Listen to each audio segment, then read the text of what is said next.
Hey everybody, it's Dr. Peter Osborne, the Gluten-Free Warrior, with another great episode today of Facebook Friday Live.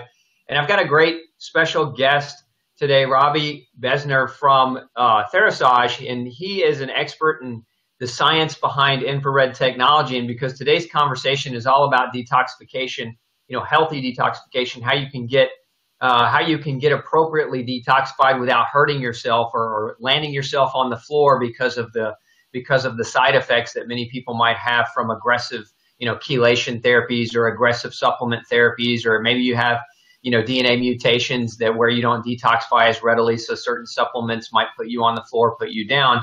And so I brought him on as a guest because he's an expert in infrared, which in my opinion is one of the greatest ways, one of the best ways you can help your body to naturally detox. So Robbie, thanks so much for being with us here today. I appreciate you taking time out of your schedule. Well, thank you for having me. I'm very honored to be, talking to you and certainly your viewers. And this information that we're going to talk about today is so important, and it's so important to for people to know, because just like you pointed out, detoxing. We're living in a time now where the environment affects us, and the medications we've taken affect us in different ways, and that starts to build up, and it just creates so much burden on the body. And what we discovered, and how I discovered this, this whole concept, was my daughter contracted Lyme disease about 15 years ago. And rather than focusing on Lyme protocols, which is better suited for the practitioner, my family, myself, we just studied the best methods to detox and discovered that infrared wavelengths actually creates a resonance in the body that breaks loose all these toxins and their connections to the organs and even actually down to the cellular level. And so it's a natural way to promote detox. So from that, looking around and seeing what available products were on the market in the infrared category, there weren't a lot. So I started developing them for my daughter, and then that was the genesis of our company, Therasage. And now we've been doing this now for more than almost 14 years. So we're kind of pretty good at what we're doing in this little area right now. Yeah, I love that you have this scientific mind in this background. Let's talk a little bit about infrared technology just in general and how it works. Can you just kind of guide the audience a little bit through, not too deep, because maybe not everybody has a PhD degree, but let's just talk a little bit in general about how infrared works, maybe keeping in mind that some of the folks listening have never even heard of infrared. Great. Well, first off, infrared is a spectrum or a segment of the wavelengths that come from natural sun energy. So sometimes that might be scary to the general public out there, because there's this whole paranoia about being in sunlight and it's going to hurt you. But actually, most of the scientists and the naturopaths and a lot of people that study the infrared spectrum have made comments that the infrared range, which is, it's got 3 different wavelengths, near, middle, and far, are actually the most beneficial frequencies within all the spectrums of sunlight. So that being said, there's more than 100 years of studies in science on infrared frequencies. Albert Einstein did a thesis on the energy of sun thermals and how it affects all life on the planet. And from that, a whole body of work, Royal Rife, came from that everything in nature has a frequency that's tied to it. And so the frequency medicine, energy medicine, sun energy is a whole new category. And it's very exciting because it's natural. I mean, from the beginning of time, the sun has basically sparked life on the planet. And so sun energy. So the 3 segments of infrared spectrum are near, middle, and far. And the near frequencies are the ones that basically are skin surface to about 3 centimeters in. The middle frequencies are maybe 3 to about 8 centimeters, and the far frequencies go deeper. Could be, depending on everybody's different body makeup, their chemistry, it could go maybe 3 inches, 2 to 3 inches into the body, penetration. So now this is a wavelength, which is very different than most types of heat sources, and actually the infrared spectrum is responsible for warming more than 80% of the globe of the Earth. So it's really, really important for life in general. But But so near frequencies will focus on skin-related challenges like, anything like psoriasis to wound care and the natural production of collagen. So as we age, we make less of that. So if you use near frequencies, it'll actually get rid of smile lines and get rid of wrinkles and bring a better skin tone back, because it actually improves the microcirculation of the vessels that are just right underneath the skin surface. Now, truth be told, most of the infrared industry has been focusing on the far frequencies because of their deep penetration. It creates what's called a bioresonance or vibration inside, and that vibration does two main things. One, it creates an internal heat, and the second thing, it actually kind of breaks the bonds between a lot of the toxins and where they're stored in the body, from a cellular level all the way down, all the way up to the tissues and organs and muscles and fat. More than 70% of environmental toxins are captured in the fat layers that are just under your skin. So as your skin is breathing in, or you're showering, you're bathing, the various different toxins in the air and the water and the food that we're taking, environmental toxins, most of those are stored in the fat molecule. So when the infrared frequency comes into the body, it actually creates a resonance or vibration, and it breaks the covalent bond between the toxin and the fat molecule. That cascades the toxin into the bloodstream, and it shrinks the fat molecule down. That's why sometimes if you're doing infrared sauna, you'll get a thinning effect, because the fat molecule actually shrinks a little bit. But you do lose a little bit of weight when you're using infrared sauna, but most of it's water weight, and you gain that back once you start hydrating again. By the way, I'd like to talk a little bit later about best practices for the viewers when they're using infrared sauna, or they're using infrared technology, because hydration is a really important factor that people have to be aware of when they're using infrared frequencies. But back to your question. It's one of these natural events. The infrared frequency will actually break that covalent bond with the toxin. Most of these environmental toxins are acidic. So the acid toxin comes into the bloodstream. That drives the body actually to be a little bit more alkaline, which most practitioners will say it's a better place to be rather than more acidic. Most disease and anaerobes, they like to thrive. They thrive in an acidic body chemistry. So now we break out the acid toxin, and then, of course, probably the most efficient way to get the toxin out of the body is by sweating. That's why the infrared sauna is a great detox product or device, because it'll actually help get the toxins out. It loosens them up, and it gets them out the most efficient way the body knows. So you mentioned the fat cells themselves will hold on to a lot of the toxins. And I've oftentimes referred to this as a kind of an angry fat. Can you talk a little bit about some of the side effects that somebody might experience? Because in my clinical experience, I've seen people who went and did infrared therapy. Works really well, but they did it too much. They did it too intensely, too high temperature, for too long, and then walked away from it thinking, this isn't right for me. There's no way I can do this. Can you talk a little bit about the appropriate way to approach infrared without just, obliviating your health and in terms of toxins? Great question. I fashion my metaphor there is kind of like climbing a mountain. You really don't climb a mountain in 3 big giant steps. And the same thing about getting toxic. It's kind of incremental, unless, of course, you've had exposure to chemicals or radiation, something that was extreme. General detox from environment and when people get toxic from environment, it's generally a slow process. And then all of a sudden they find themselves on this top of the mountain, and then they become symptomatic. And we all would like to say, oh, it happened because of this particular thing, but it's really an accumulation over time, which could be years over time. It just depends on the individual, right? But at some point they get to that top of the mountain, and now they realize they're toxic and they need to work their way down. And so just like you didn't get up there, well, you got up there in sort of baby steps, I really think it's ultra important that you come down the mountain in baby steps as well. And so I'm the worst person to have this discussion with Dr. Osborne, because I'm obsessive compulsive. So when I get a new device or I get a new technology or I discover something, I want to do it until I can't do it anymore. But with infrared technology, it's a little different. It's actually important that you pay attention to the fact that you have to kind of ease into it. And you have to listen to your body and understand the signs that your body is telling you in terms of when you hit what we call a toxic barrier.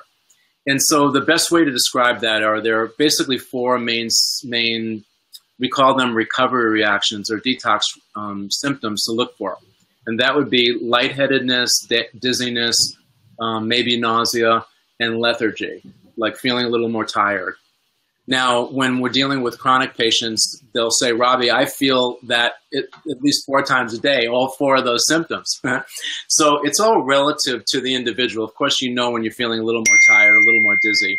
But really what I'm getting to is that, you know, we sort of set interim goals. And the first one would be for a session to be in for 30 minutes. Now, if you're in for 20 minutes, and the temperature that I'd like to start with is a moderate temperature of around 130 to 140 degrees Fahrenheit. Another, like I mentioned earlier, hydration is key. So 8 to 10 ounces of water before the session is important for promoting sweating, which is the most efficient way to get the toxins out. And about the same amount of water, 8 to 10 ounces within an hour after session, will dilute down any of the extra burden or toxic load that we've introduced into the bloodstream through the sauna or the detox event by using the infrared.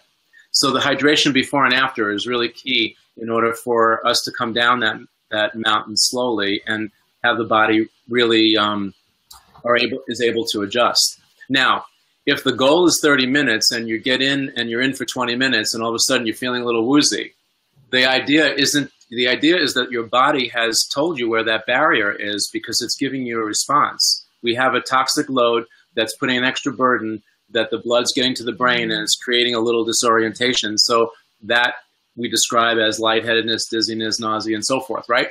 So you mitigate that by drinking some water, dilute down the new toxic load.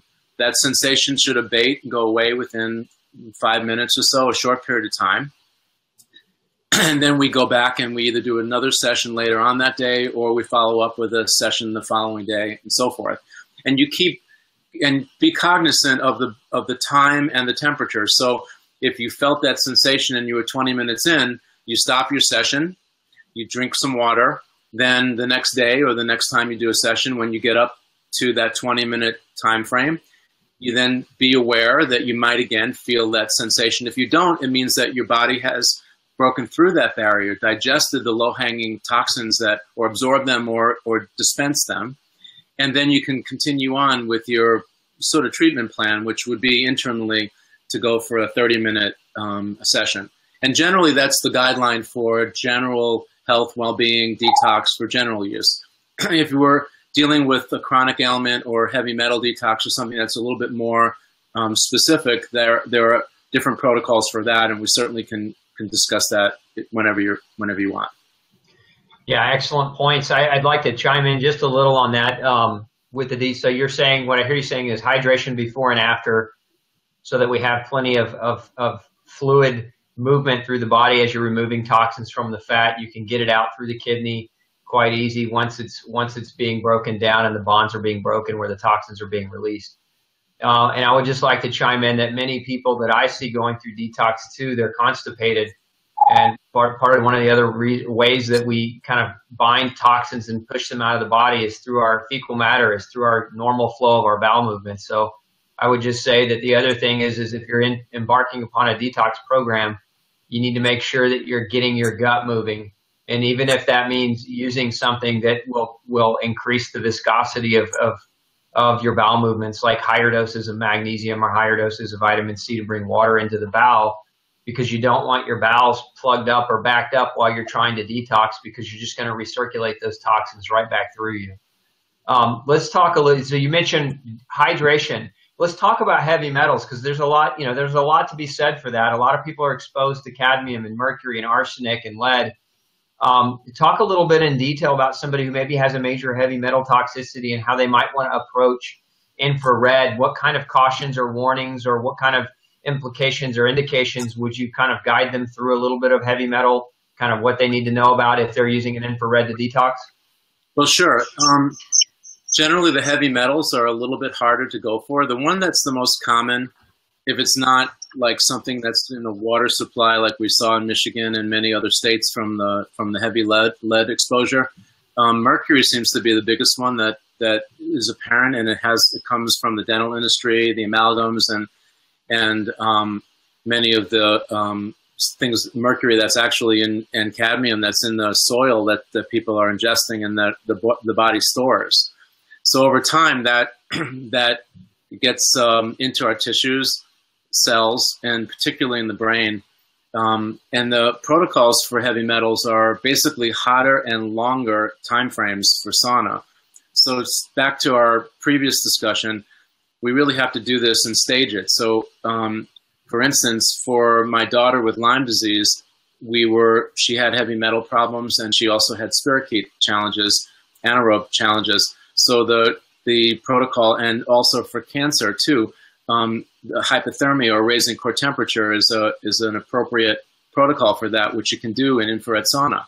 Now, hotter and longer time frames is the protocol, but we don't get there immediately. So your end goal might be heavy metals, but first we have to get through the low-hanging fruit, so to speak, and that would be environmental toxins and things that are in free radicals that are in your bloodstream, the things that are easy to grab, and so we titrate out. Essentially, the protocol would be 45 minutes to an hour, and we'd want to get the accelerated temperature to between 160 and 170 degrees Fahrenheit in the sauna. So we start off slow, 130 to 140 for 30 minutes. We see how the body responds. We hydrate before and after. And if we're not feeling any of those symptoms, we continue to progress until we hit a barrier.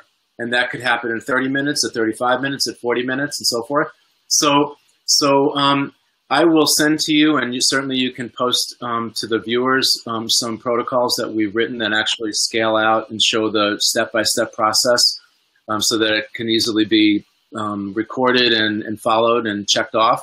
But the most important part of the discussion is for people to be aware of how their bodies are responding and not try to push it. You want to come up to the barrier, but you don't want to overdo it, because then you have the experience that you described earlier, where people get turned off or they say, this isn't for me, when it actually is probably the most natural way for them to pull environmental and heavy metal toxins out of them.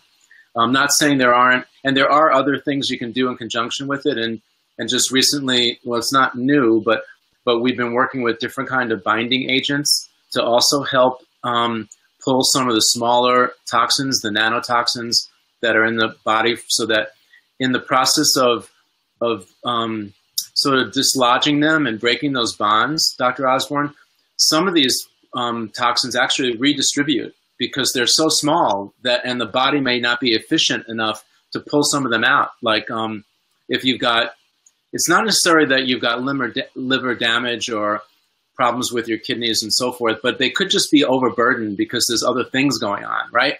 So now we're deciding to do weight loss, or we're doing this detox program, and we're throwing more burden on organs that are already burdened.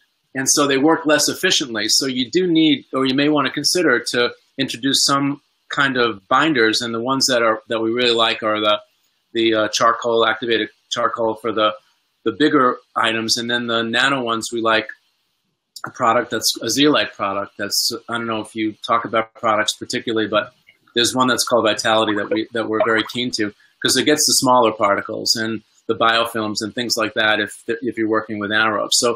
So I think that the binders are an important part in just being able to allow the body to more efficiently grab the toxins and so forth and get them out. Also, earlier to your point, weight loss, I often get this because they'll use sauna, or people will be on diets in a weight loss program, and they want to know, well, I'm losing weight, but I feel miserable. Like I have horrible energy, and I'm tired all the time, and I'm feeling like yucky.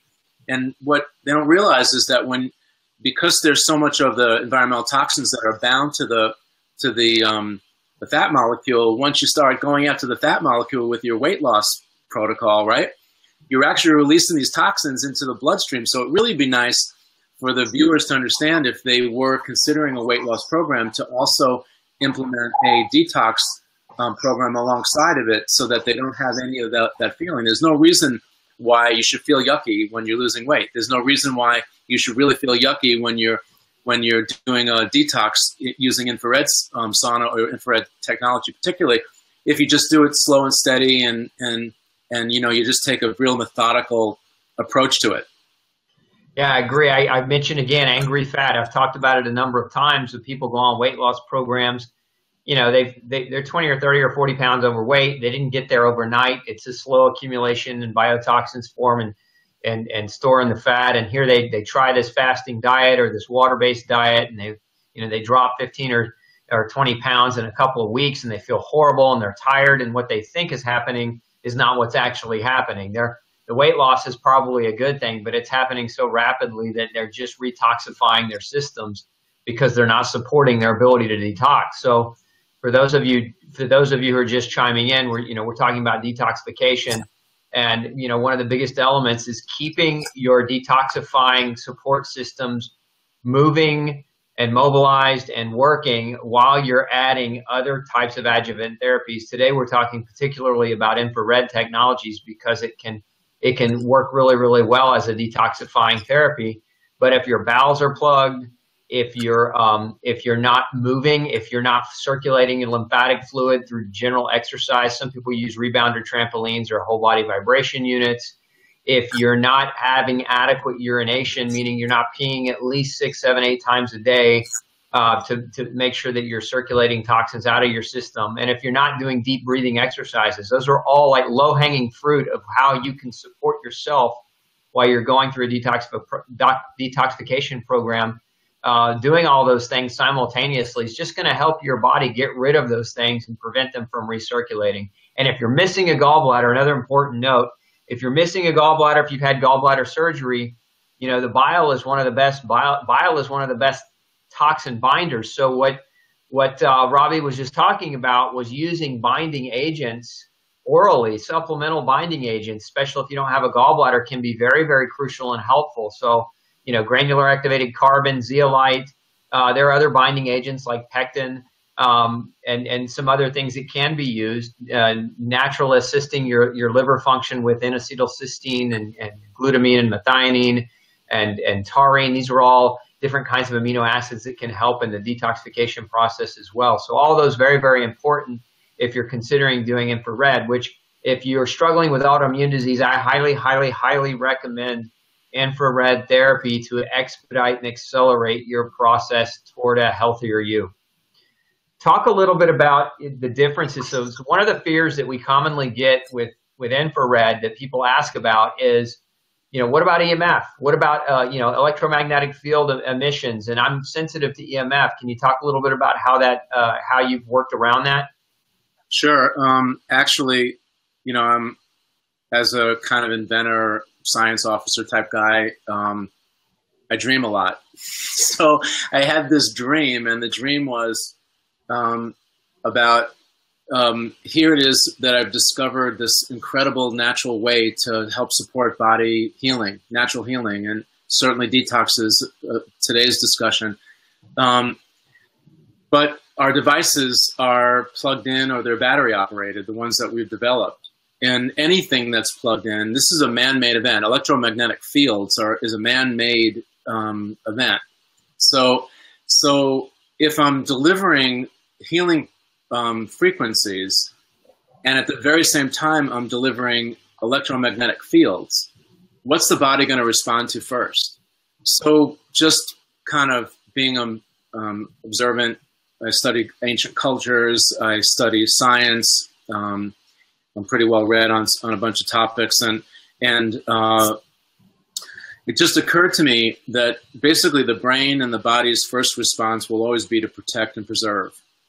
And so how do I, in good conscience, deliver infrared frequency, which I know is healing, and at the very same time have the body have to choose between defending the bad effects of EMF and the healing effects of IR. And so what I did at that point, not, of course, things have advanced quite a bit. This research was 8 to 10 years ago.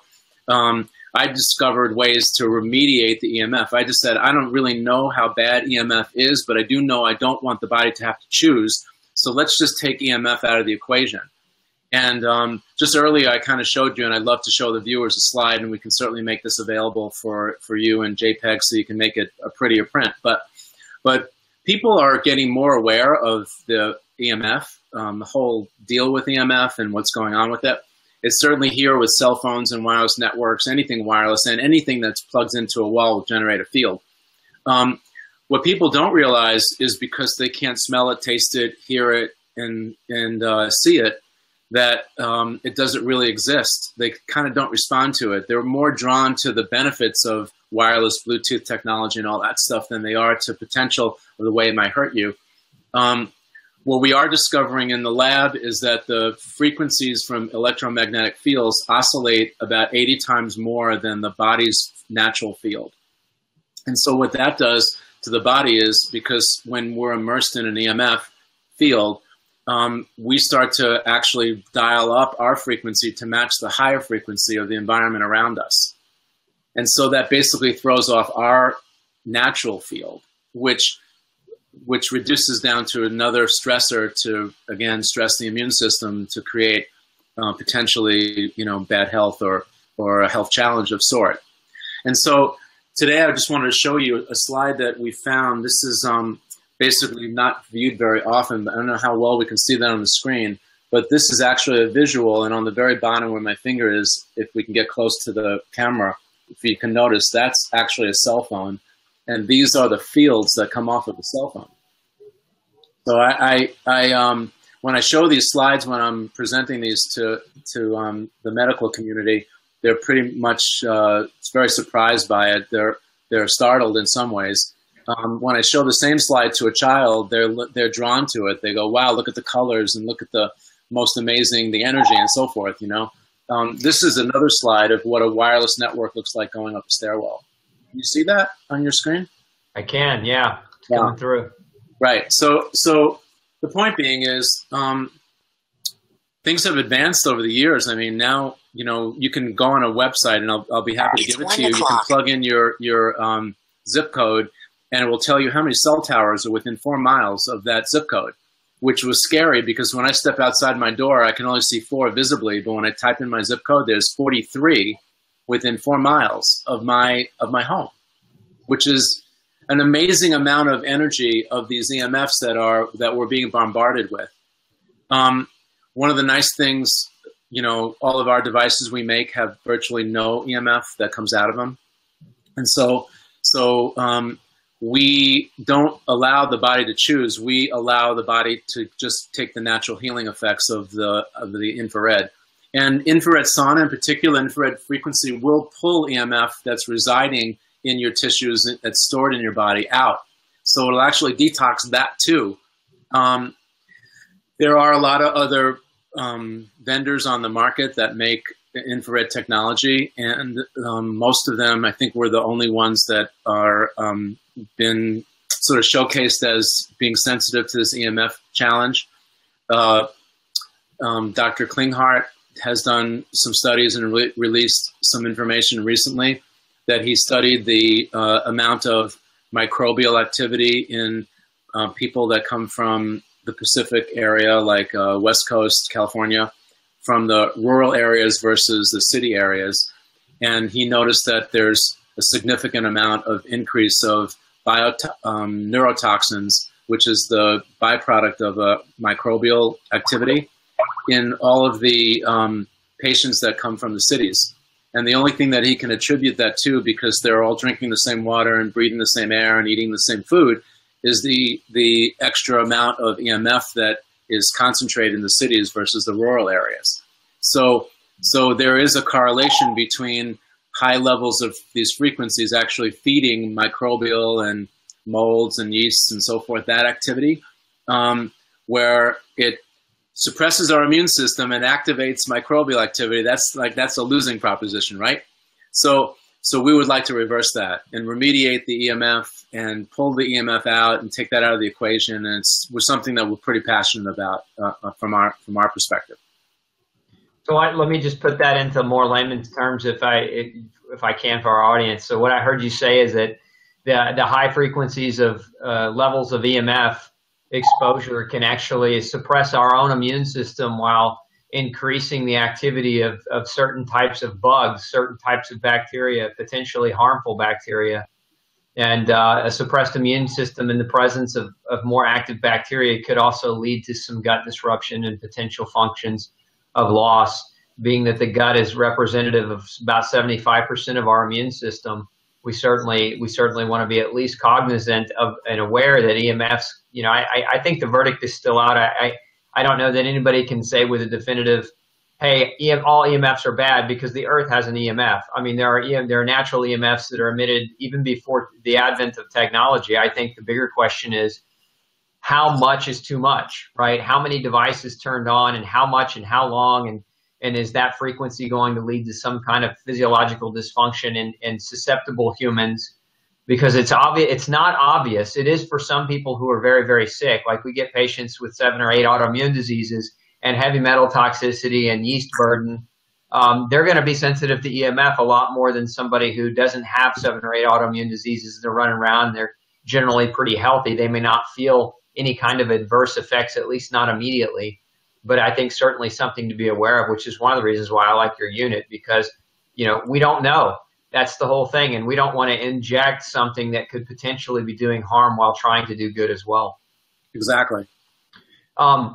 Getting some questions that are coming in, and I want to kind of just throw some questions out from some of the listening audience. And for those of you who are listening, if you haven't already, make sure you use that Facebook share feature. Share this. We want to get this information out to as many people as we possibly can. So if you haven't done that yet, hit share right now, and let's get this watched by more and more people. The other thing I want you to do is hit the like button, because Facebook will show it to more people, and that's, again, ultimately, we want to have more people involved in getting this knowledge. But let's talk a little bit about some questions. So Julie is asking, and let's just put her question up here on the screen: need to detox heavy metals and candida since I have fatty liver and leaky gut. Should I heal these first before detoxifying the metals? What's your opinion on that, Robbie? Well, it's similar to what we talked about before. I mean, the candida, well, you're the expert on diet, so certainly you would know how to treat it from a dietary point of view. And the heavy metals, what we want to do is we really want to start off on a slow process. And when I say that, we're talking about maybe 2.5 to 3 weeks, generally speaking, just titrating in and looking at an interim goal of around 30 minutes. At a moderate temperature, see how the body responds, see if you're getting a good sweat on, make sure that, I'm already assuming that most of our viewers are toxic because of the environment these days, and I'm also assuming that most are dehydrated. Even if they're drinking water, they may not be drinking bioavailable water. So water is a big part of the equation, at least from the topic. So for Julie, I would just say we should look for a goal of around 30 minutes. We should start off with the sauna if she can get into one. Try to do it every day. That would be great. I love sauna best practices to do it early in the morning, because you're coming off of a fast from the night before. And so, 8 to 10 hours or 12 hours of not eating, the organs are rested. It's a great way to start your day. You will improve circulation, because one of the things that the wavelength will do also is it creates what's called vasodilation, which is expanding an artery or a vein. And it does it because we naturally, infrared will release nitric oxide, which is a vasodilator. And it will also, the warmth from the vibration will also heat up the vessel, and that will dilate. So that creates a better metabolic rate, which will help Julie, because one of the things that anaerobes, candida, they hate a lot of oxygen, and and they also don't like the warmth of the infrared. So if we can raise your core temperature up a little bit, that's going to help die off the candida a little bit, as well as improving the circulation will also bring more oxygen to the bloodstream, which will also work against the anaerobe the advance of the anaerobe. So the other thing that nitrous oxide does is it triggers the hemoglobin to grab more oxygen. So if we can make more oxygen available, like through other ozone therapies or other kinds of therapies that we can combine in, and I wanted to mention later on in today's session that the portable sauna we're accessorizing it with ozone and aromatherapy and a bunch of other therapies we're bringing into the cabin, so that while the patient is in there and they're enjoying the detox event, they could also bring in extra modalities that will also enhance the health experience. So for her, it's think that she's going to be doing sauna for 3 to 4 weeks before we really start getting after the heavy metals. But she'll start feeling incrementally better and get more energy and get more awareness.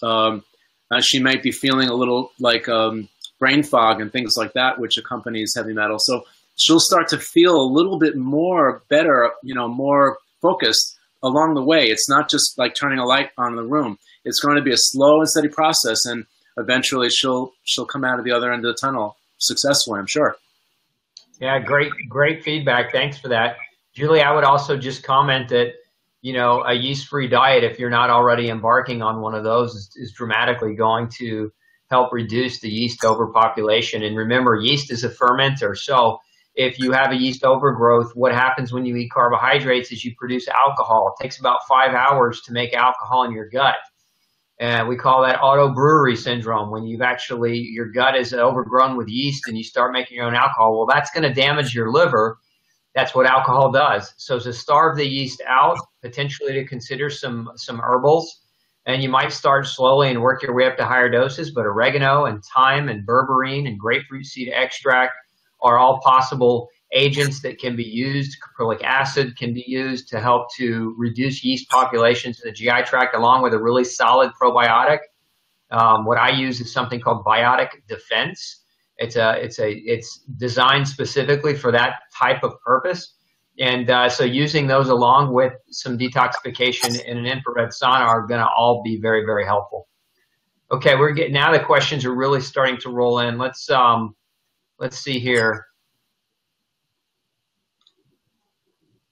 Okay, I like this one. Janine is asking, if we can't use a sauna, would an Epsom salt bath help? Now, I want to preface that one for you, Robbie.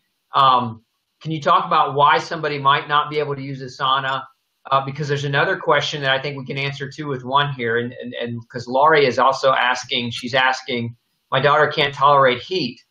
So can you talk about, the heat intolerant, or maybe the people that don't have a sauna? So chime in on the Epsom salt bath and maybe as a potential for detoxification, and then chime in as well for the heat intolerant. Well, maybe we can take a big giant step back and just talk about the difference between the kinds of heats that the body, how we manage them. So underneath your skin is a layer of fat, which actually acts as an insulator to protect your inside from extreme temperatures, either hot or cold. What's different about infrared than other kinds of heat, like a hot rock sauna or a steam room or electric blanket, is that it's actually a wavelength. It's a sun frequency. It's what's called radiant heat. It heats basically from the inside because it's creating a vibration or bioresonance. That resonance creates the warmth, that release of energy.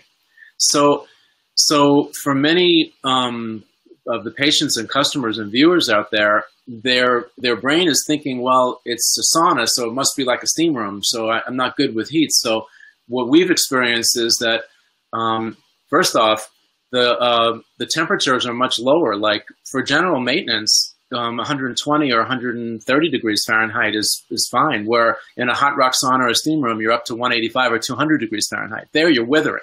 We're not meant to be in that kind of temperature.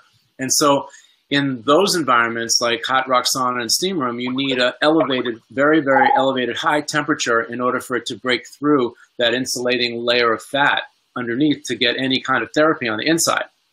Where using infrared, you don't need any of that because it's a wavelength. It harmonizes with the water. It resonates and harmonizes with the water inside of your body. It's at the same frequency. So about maybe 71 or 72% of the fat molecule is water.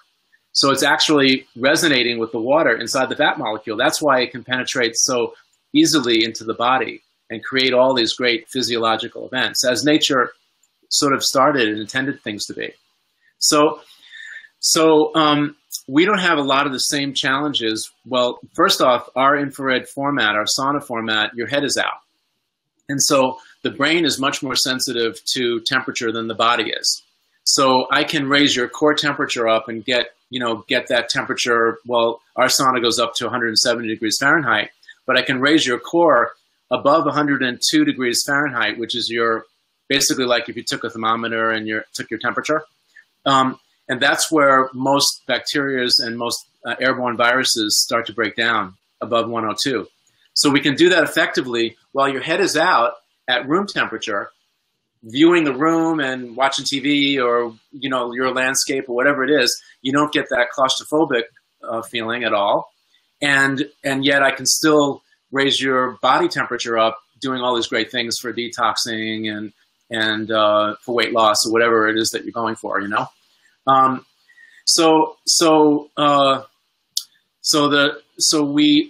For a lot of the people that normally have challenges with heat frustration from the high temperatures normally, they don't experience the same thing when they're in the infrared sauna or that environment.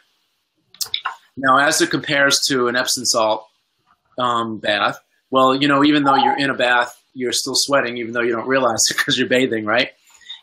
But what you are doing is you're doing similar to what we're doing in the sauna. You're recruiting your skin to be a live organ as a transport system to get magnesium or whatever you're putting in the bath, in this case, Epsom salt and so forth, into the body, which you would know better than anybody about the great attributes of magnesium and helping the body heal and take pain away and so forth, We don't bring Epsom salt into the sauna cabin per se, but you can certainly use magnesium, either transdermal or something like that, if you wanted to recruit the skin as a way to absorb magnesium while you're doing the sauna. There's certainly methods to do that, but I think that's pretty much it on that topic. Yeah, I would say that Epsom salt bath is fine. However, it would not compare to infrared because the type of heat that you're getting is not the same type of deep penetrating heat. Although, if you don't have the expense or the the ability to get into an infrared, it is an alternative option. It's just not going to be as effective. And as far as magnesium is concerned, probably one of the best places magnesium has its effect is by activating a gene called COMT, catecholomethyltransferase, which many people, if you've done a 23andMe genetic test, or if you've gone to like Dr. Ben Lynch's website and looked at some of his work around genetics, the COMT mutation can lead to poor ability to detoxify estrogen. And so many of the toxins, the biotoxins that we accumulate, come from cosmetics, come from drinking or eating out of plastics, come from pesticides.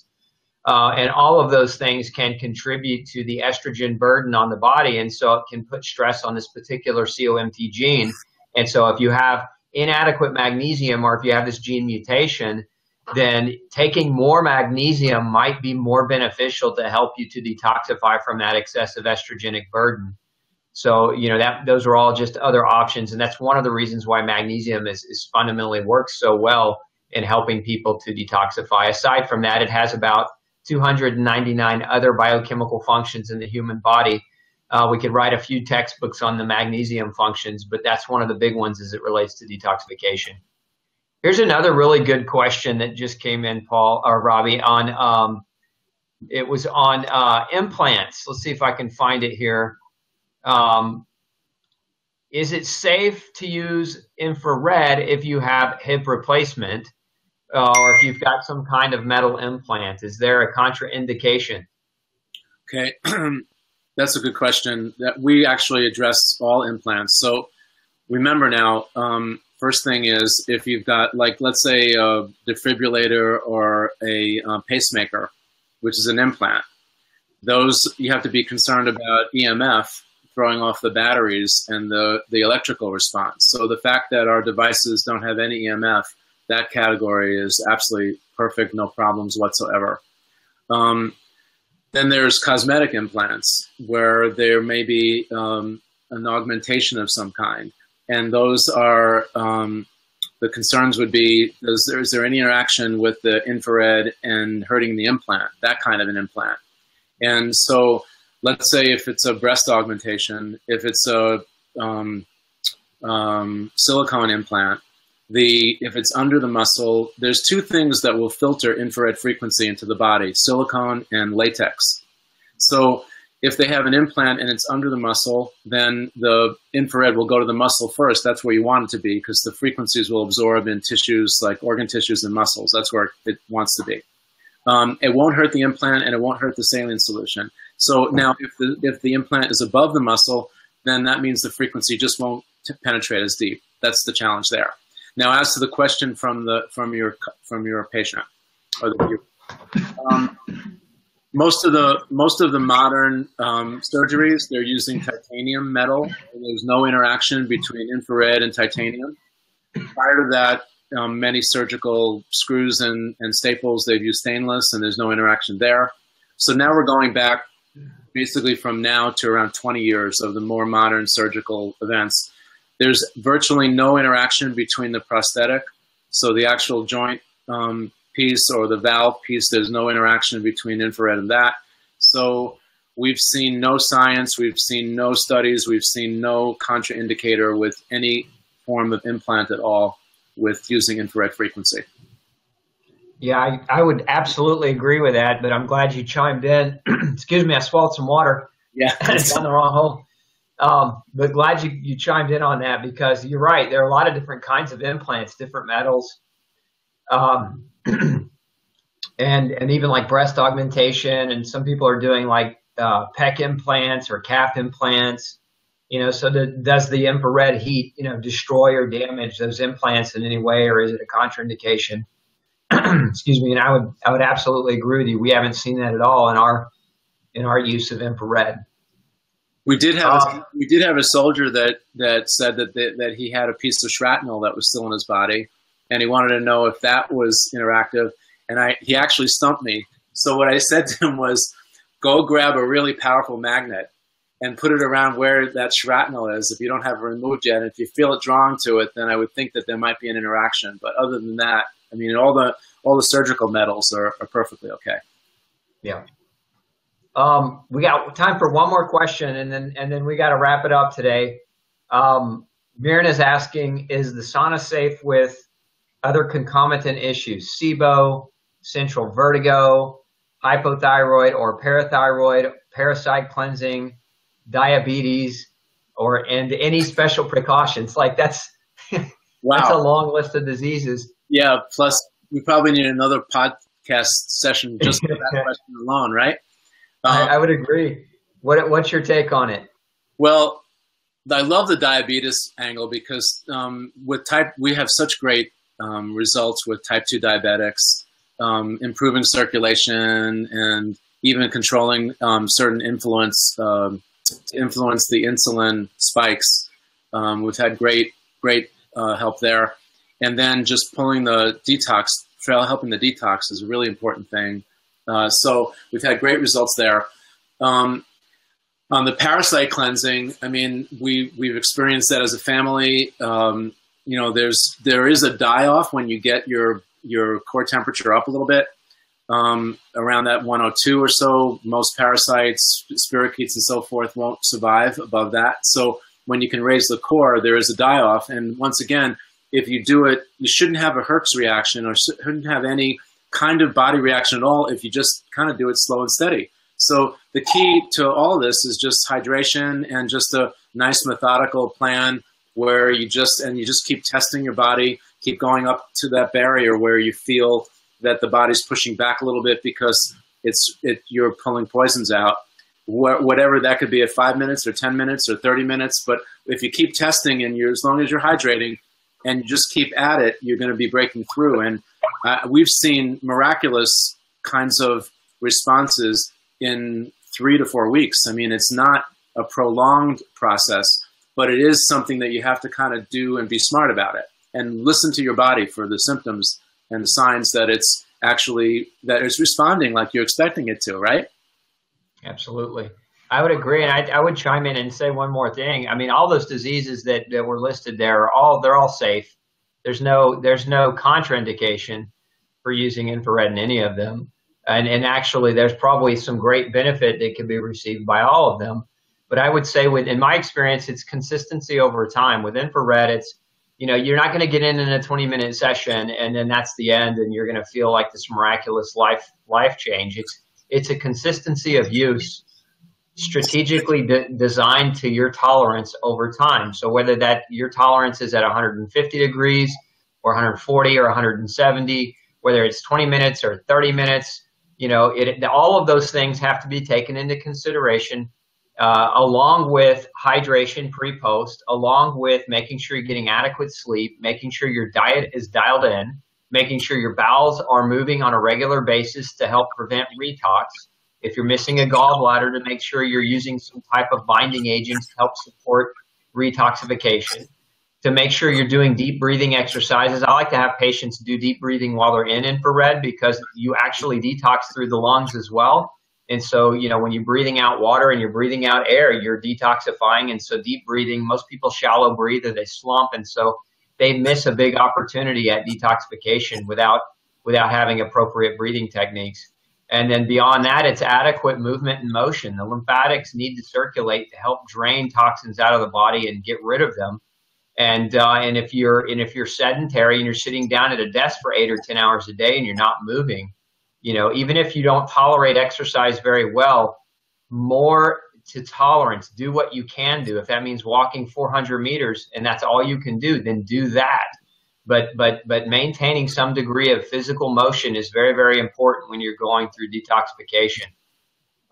We're out of time for today. Robbie, I'd love it. Maybe we can do this again because I think there's a lot more questions that have come in, and I think we could probably talk on some of the details. I really liked what you said about potentially using some essential oils and some other kind of strategies within infrared to make detoxification much more successful. So maybe we can schedule another time. And for those of you who are looking for a home unit, I generally recommend all my patients do home units because by the time you afford 15 or 20 sessions through a doctor's office, you've probably bought a home unit because that's about what they cost. So if those of you who are looking for something, here's where you can go.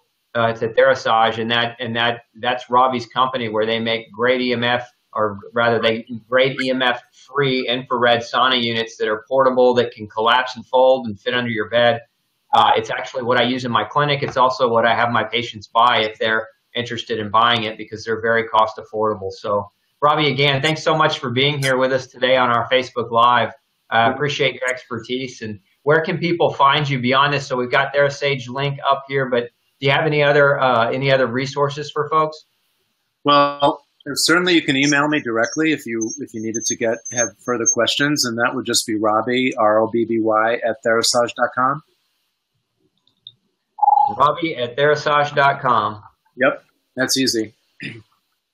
And I just wanted to, a couple of your viewers made a comment that I just wanted to point out, and that has to do with children that use infrared saunas, because oftentimes the kids parent the parents. They want to parrot them, and be cognizant that smaller kids or smaller people, their bodies respond faster. So if a child was using the infrared sauna for whatever reason, and based on their size, you'd want to make sure that their time is basically cut in half from what the adult would be using in their session. So I just want to, it's not really a caution, but it's common sense, but just be aware that that's what the appropriate protocol would be for a child.